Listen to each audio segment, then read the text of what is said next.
Good morning. I'm going to try and do these weekly. I'm not sure how well I'll do, but I'll give it a try. I want to talk about all of the new events that have happened in the last week or so. First off, I was really super happy to see Captain Jack back in Doctor Who. Unfortunately, I won't be watching it because to me, the Doctor's not female, so I haven't been watching it. And I've heard the writing's bad. I've seen glimpses and clips, and it's just not for me. So I won't be watching it. But I'm glad Captain Jack's back. I love John Barrowman. I've met him. I've got his autograph back here somewhere. He's awesome. But unfortunately, I won't be watching it. Maybe I'll see the clips on YouTube. Maybe it'll be there, and I'll get to watch it just to say hi to Captain Jack.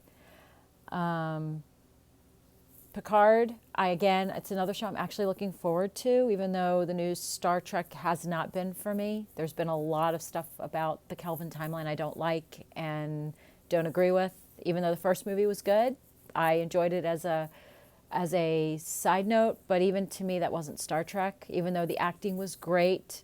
Carl Urban, he channeled DeForest Kelley. He was awesome. He was my favorite character out of the whole first movie, even though I do love Uhura in the movie too. She was great.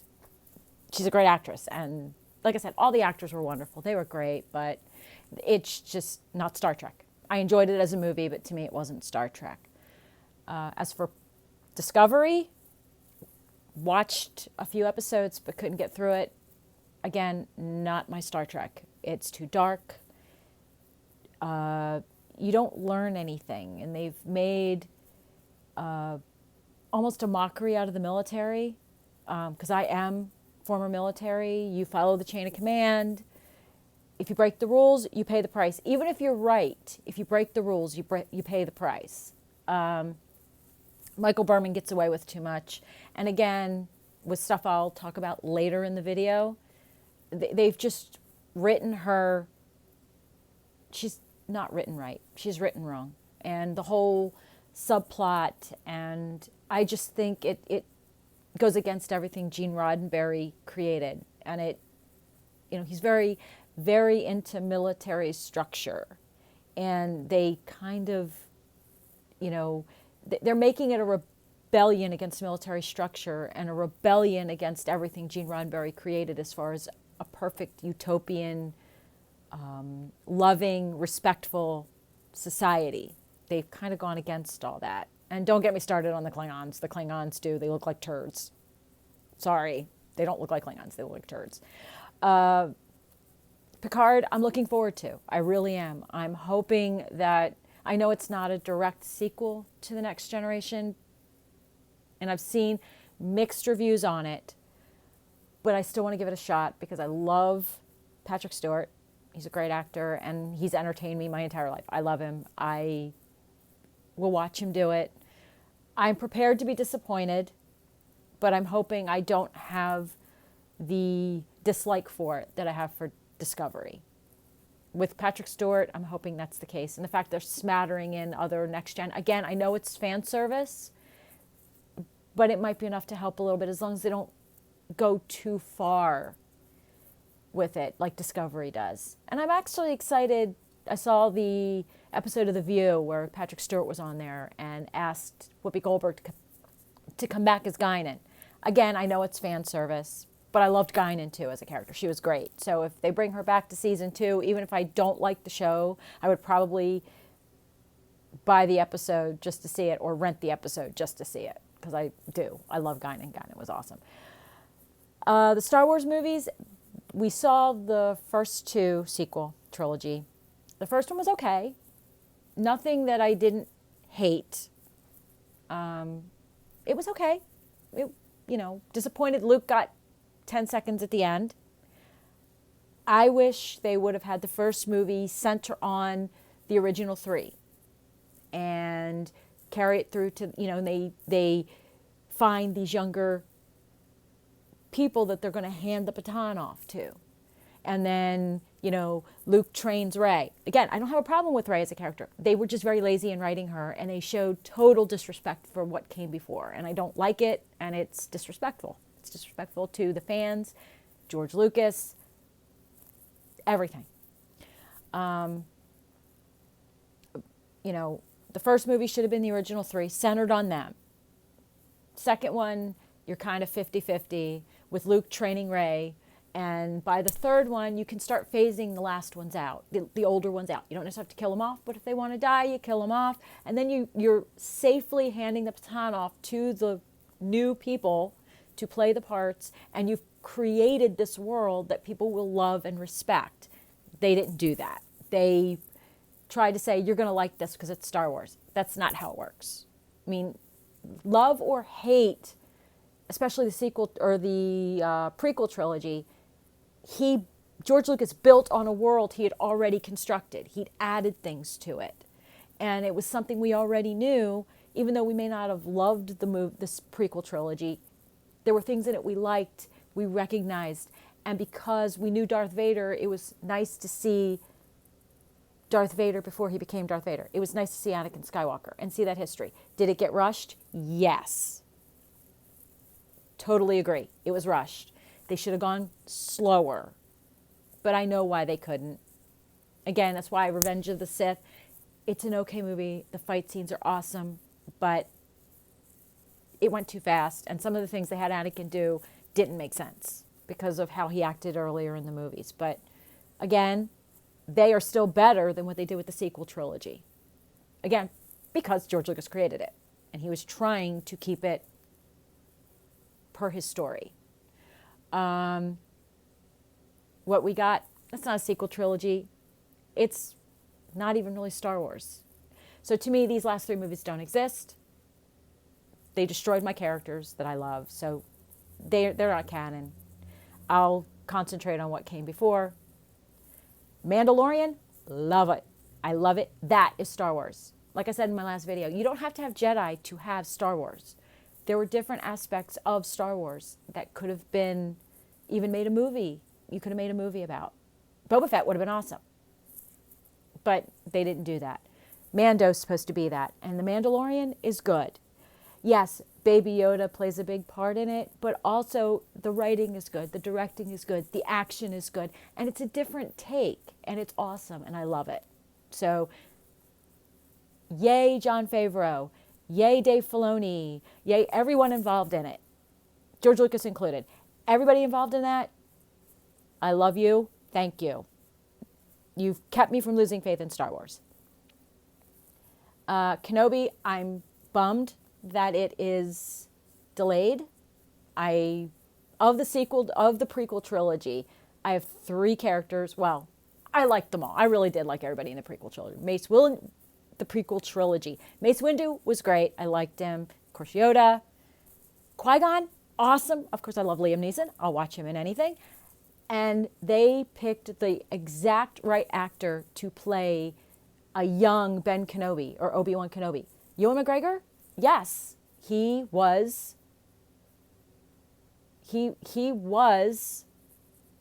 Alec Guinness reborn. He was great. I loved him. He did great.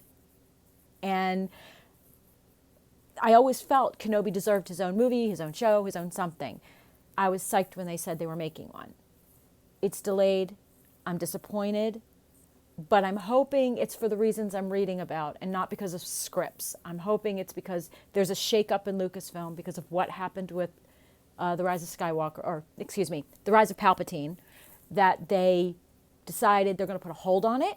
They're going to wait till they shake loose the people, until they shake all of the loose nuts and get rid of it all and put the right people in place. If that's the case, it's going to be worth the wait, because if the people are involved with Kenobi, if the same people that were involved with The Mandalorian are involved with Kenobi, it should be awesome. It should be great, because that is made by fans. So I'm willing to wait. Disappointed, but I'm willing to wait. Orville, I cannot wait till season 3. I love that show. It has the perfect balance of humor, of character development, of story, of environment, it's perfect. Does it have some duds at times? All shows do. You can't, nothing is perfect. But at the same time, that is my Star Trek. It is what Star Trek was. It's what Star Trek needs to go back to. And again, if the rumors are true as to why maybe Seth MacFarlane had to do what he did, you know, kind of leave Disney, go to NBC, so maybe he could put a bid on Star Trek and get it, I don't see safer hands for Star Trek. If Seth MacFarlane can get his hands on Star Trek, my faith in Star Trek will be renewed because I know he is a true blue fan. He loves it. He loves the nuts and bolts of it. He loves everything about it. And he will rebuild it from the ground up and make it what it needs to be. I know he will. I have faith in that. The man is a genius. He's an animator. He's an actor. He's a singer. He's a writer. He's a director. He's great. He's a genius. I don't like everything he does, but most of the stuff he does is great. And like I said, I know he's a true blue Star Trek fan and a true blue Star Wars fan because he did everything he does with Star Trek and Star Wars. You know it's out of love and reverence. So he does it. Even Doctor Who, because he likes Doctor Who. He does it out of love and reverence for the show. Shows to the whole fandom. So if he can get his hands on Star Trek and build it from the ground up, I have faith because of Orville. Orville proved it. And CBS, you were stupid. You should have taken his idea and flown with it. You probably would have had a huge hit on your hands. You probably would have gotten all the subscribers you were dreaming of if you would have gone with his idea. If it was anything like Orville, you would have knocked it out of the park and it would have been fine. Enough said. Flowerverse, I'm sad to see Arrow go, even though I haven't been keeping up with it too much. But I always watch the events. I love them. The crossovers, they are a staple. I never, even if I don't keep up with the other shows, Arrow is the one, or not Arrow, Flash is the one I keep up with the most because that's my favorite show on there. I have favorite characters on all the other shows, but Flash is my favorite show. I sit and I watch that every week when there's a new episode. I'll watch it, and I find myself watching the reruns a lot. Grant Gustin is the Flash. He's awesome. He does great. Great handoff. He's the great, because I like John Wesley Shipp too. He was great. I used to watch the one in the 90s and loved that too. So it's great. It's great. Have no problem with Iris. I like Iris. She's a strong woman. She's fine. There's times they push her a little bit, but she's not too bad. The writing's actually, for me, pretty good. I don't mind it much at all. It's good.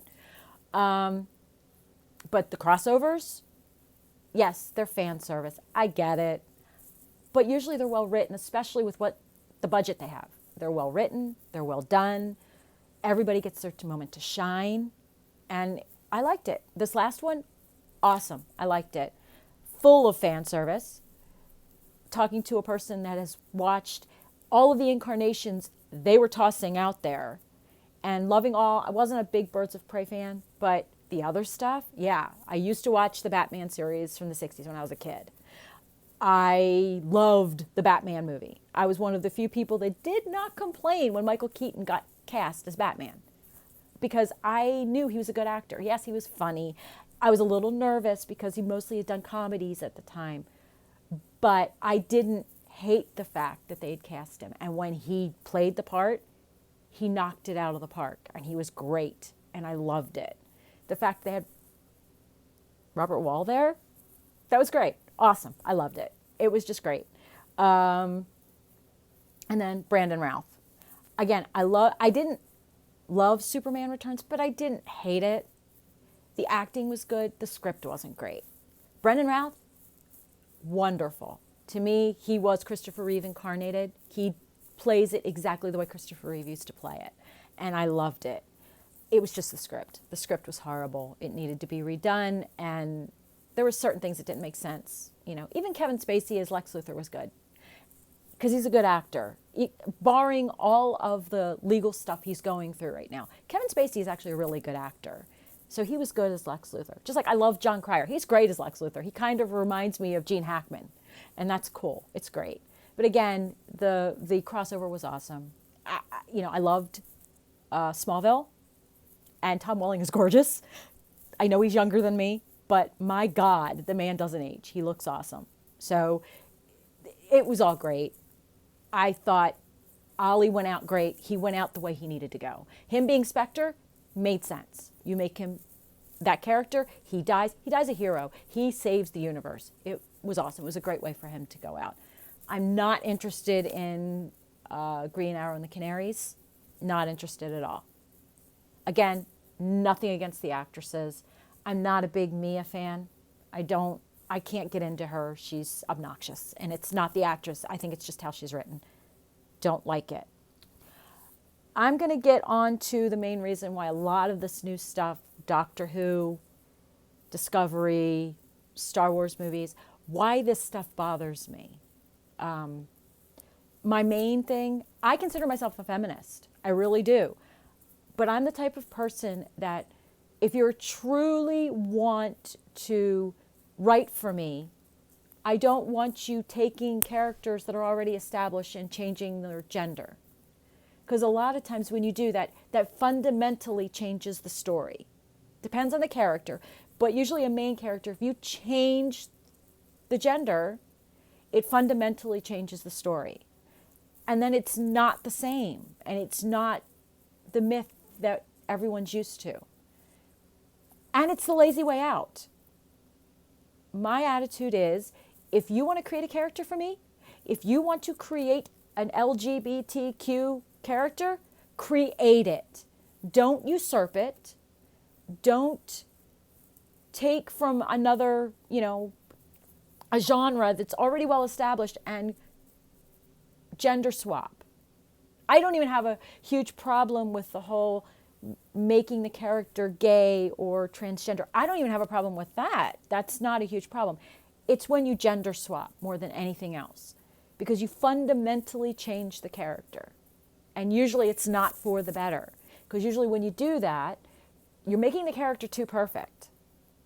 The character can do anything. Once this character's female and black, female and anything, female, black, and gay, you make this human being perfect at everything and can't make any mistakes. Or when they do make a mistake, there are no repercussions for those mistakes.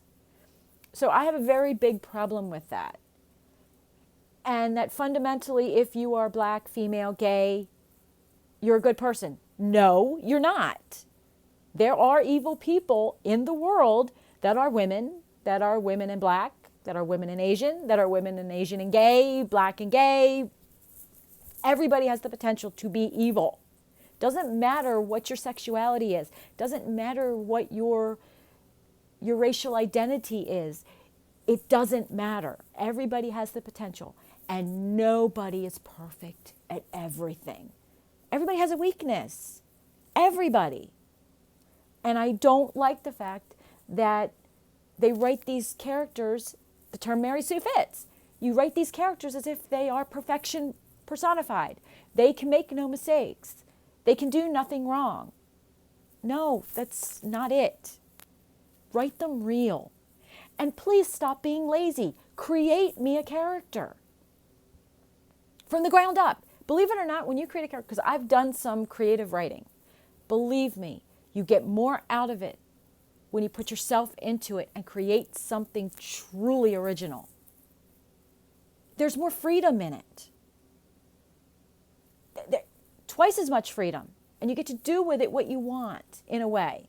As long as you're not putting it in, you just have to be careful with certain things, but depending on what mythology you're putting in it, or if you're creating your own mythology, that's even better, because you can create the character you want, male, female, whatever. You can create that character and it's yours. You create the world. J.K. Rowling, she created an entire world. You can do that with a female character. No one's telling you not to, and I want someone to do that for me. If you want to do something within the Star Trek universe, or in the Doctor Who universe, or in the Star Wars universe, create an original character, or fall back on characters that already exist without gender swapping. There's plenty of strong female characters. I don't understand why they had a huge problem with the Ancient One in Doctor Strange. They call that whitewashing. Okay? I want to understand why they weren't as angry about Benedict Cumberbatch being Khan in Into Darkness. I had a huge problem with that, and I love the guy. I think he's an awesome actor, and I think he can do anything. But Khan is not one of them. Khan, they have plenty of actors they could have put in that role that would have. Right now, Ramamurthy is the man's last name. I can't remember his first name. I remember him from Heroes. He just did the bad guy in The Flash, and I'm blanking right now what the bad guy's name was. Bloodwork. That's it. Bloodwork. He could have played Khan, and he would have been awesome, and it would have fit because at least he's that race. Okay, you need to at least, and everybody keeps pointing out, well, Ricardo Montalban. Don't go back to the 60s, people. You can't. They did things differently then. And once he became that character, he knocked it out of the park and people loved it. Okay? Ricardo Montalban's dead.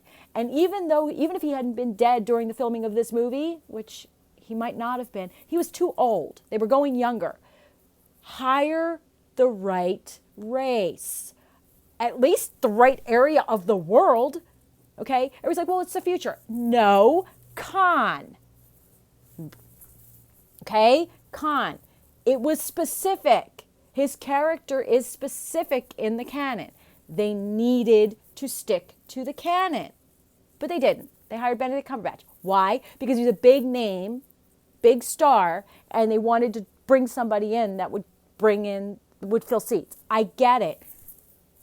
Wrong way to do it. And there should have been a big uproar about whitewashing. I'm sorry. My opinion. Okay? They whitewashed that character. And I heard almost nothing about it. But they bring Tilda Swinton in to a character called the Ancient One, which is a title, not a character. It's a title that anybody can inherit.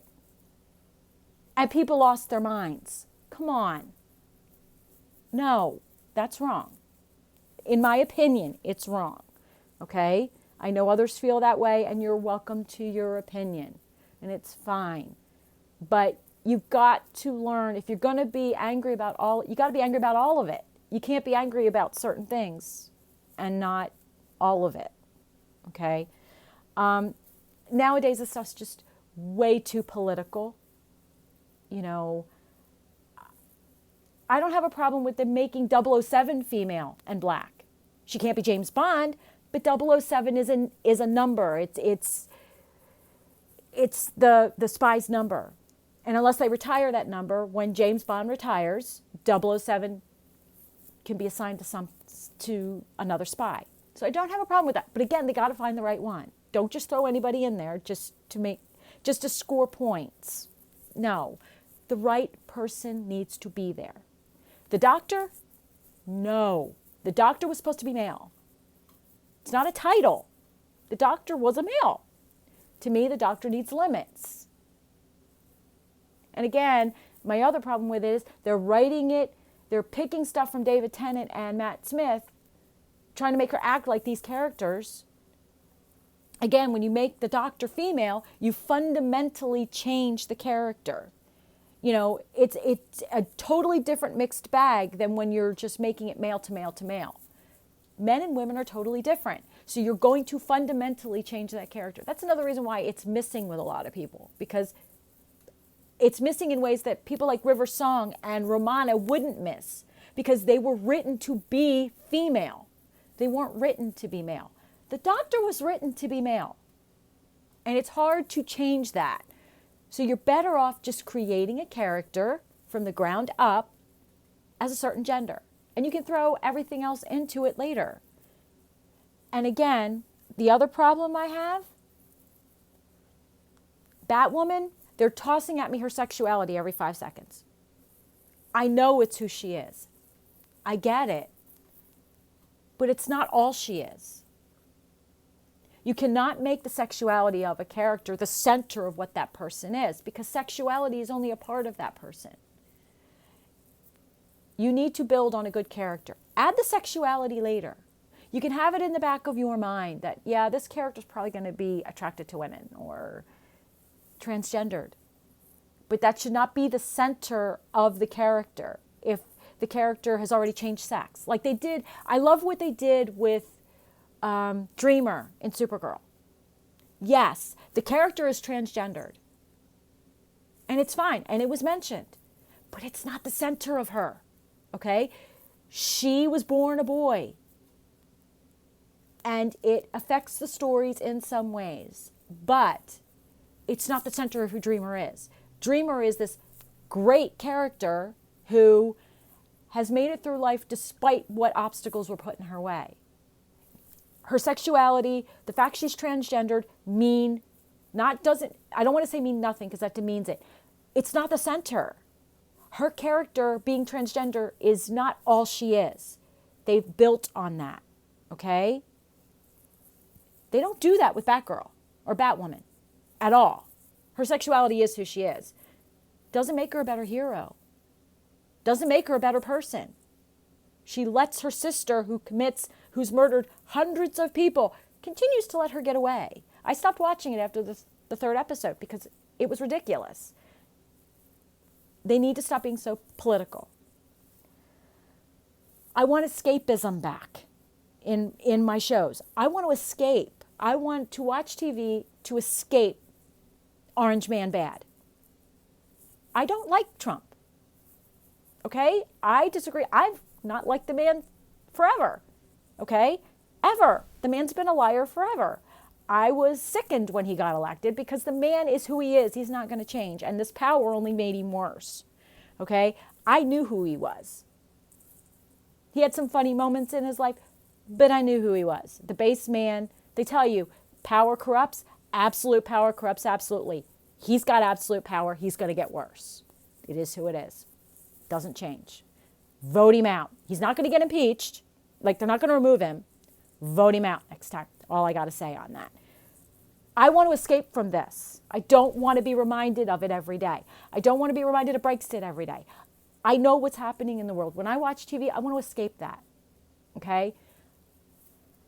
Star Trek, Star Wars, Doctor Who, back in the day, used to teach with fun and escapism and allegory. They didn't pummel you with a hammer over the head to teach you because you don't learn that way. You learn through fun. You learn through the story. You learn through allegory. You're not and you garner fans. This way, it's like being in a classroom and your teacher's drumming away about what's going to be on your final exam, and you better learn it. People clock out and check out really fast unless you've got a fun teacher up there explaining stuff in a fun, easygoing manner. Okay? They're not doing that. That's been lost. It needs to come back. They need to return it. My last thing, I can't wait for Black Widow. I am uber excited. Again, a strong female character who held her own against the likes of Tony Stark, Steve Rogers, and the like, Thor, all of them. She held her own. She could kick butt. She told them where to go when they didn't like it. I love her. And Scarlett Johansson brought her to life. She's awesome. Great. I am uber excited about this movie. Yes, there's going to be things that are just unbelievable, but it's meant to be. And that's fine. It's called escapism for a reason. Okay? I love the character. I like all the Marvel movies in general. There's a few duds. I wasn't crazy about Dark World. Had some okay things for Thor. But in general, I haven't watched that movie again. I'm not going to be watching the new Thor movies because Jane Foster is not Thor. Thor's a name, not a character. Okay? Jane Foster is the character. So I probably won't be watching those. I love Chris Hemsworth. I love Natalie Portman as Jane Foster, but I'm not going to be watching Thor. They're making Lady Thor. Thor's not a lady. Sorry. Ironheart could be okay because, again, it's a title. It can be passed down. Thor's a name. Black Panther can be a woman, but they don't need to replace just to replace. Wait till his contract's done. and then make Shuri Black Panther. Wouldn't have a problem with that. That's fine. But don't replace just to replace. No, don't do that. There's got to be a natural progression. Okay? But yeah, Black Widow, I am uber excited for. I'm sad that they didn't do this before Captain Marvel. Captain Marvel sucked. I would have said I don't like, it's not the actress, but it is the actress and the writing. The actress has done nothing to endear herself to anyone. Okay? She has downed everyone. She's treated everybody like garbage. You can have your opinion, but you can't make your opinion above those of your fans if you want to garner fans. Everybody's opinion needs to matter. You can say, I understand you. I think this is the direction they were going, though. She doesn't do that. She basically makes everybody feel bad if they don't have an opinion that echoes hers. No good. She doesn't seem like a very nice person. It's her way or the highway. That may not be how she is. I could be totally wrong, but that's what it feels like to me. So she's one of the few actresses I actually have a visceral reaction to. I can't watch her in anything. I have to turn it off because she angers me. She triggers me, and I don't know. It's the movie. The way they treated everybody didn't like the movie. The movie was lousy written. The best characters in it were Phil and Nick, and even then, they got overshadowed. And I don't like how he lost his eye. Really? I mean, it was cute. It was funny. And I don't like what they did, that they're naming the Avengers after her. No. No. They named the Avengers after Captain America. He was the first Avenger. That's why it became the Avengers. It doesn't have anything to do with her. So I don't understand where that came from. Nick was inspired by the first Avenger. That is why the team got the name the Avengers Initiative. No, now they made it because it was Captain Marvel. You don't need to lay everything at Captain Marvel's feet. Not everything has to be created by Captain Marvel. And if they really wanted to be all-inclusive, let Captain Marvel be black, because the original one, aside from being a male, the original Captain Marvel was black. Why couldn't Captain Marvel have been black? Why'd she have to be a white blonde? That's wrong. Be comic book accurate. Make the first Captain Marvel black, because that's who it is. If you don't want to use Marvel, which is fine, use the black Captain Marvel. Monica Rambeau, I think that's who it is. I don't know. I never read it. But I do know Captain Marvel, aside from being a man, was also a black woman first. That's what they needed to do. They wanted to be politically correct. Instead of hiring this blonde-haired white woman to play Captain Marvel. No. No. My attitude, the first female movie for Marvel should have been Black Widow. She was already established, and she earned it. She should have gotten it. Scarlett Johansson should have gotten the first film. She earned it. And people loved her, and they wanted it. So there was no reason why you needed to put Captain America in there. You could have done with Captain America what you did with Black Panther. Put her in the Avengers movies without giving her her own film. If she's popular enough, she gets her own film. There you go. How hard was that? Black Widow should have had her film first. My opinion. And she's a much better character, much better written, better history, more interesting history. And she's a good person. She had to claw her way back, but she's a good person. And again, the actress is awesome. She's a nice person, and she treats everybody with respect. Something Brie Larson does not do. I'm sorry. I haven't seen her yet treating anybody with respect, except people that echo her beliefs. Everybody else, she could care less for. Believe me, I don't agree with everybody, and I understand shrugging off people's opinions. But sometimes, especially in her position, you need to at least pretend you're listening. And she doesn't even pretend she's listening. She basically says, I have no time for you. If you don't believe what I believe, I have no time for you. So, Captain Marvel, wrong actress, bad script, wrong time. They needed to give Black Widow her film first. And then her death would not have been, I mean, it would have been painful, but at least she would have gotten her film before her death. I think that's it. I can't think of anything else. I think I checked my list off. Again, this is my opinion. I'd appreciate a like and a share. And your opinions, I will listen to them. Just don't get real mean. I tend, if you will talk to me and I do listen, believe it or not, and I see valid points. Even if I don't agree with them, I see valid points. I am one for discussion. I think that's it. Thanks. Bye.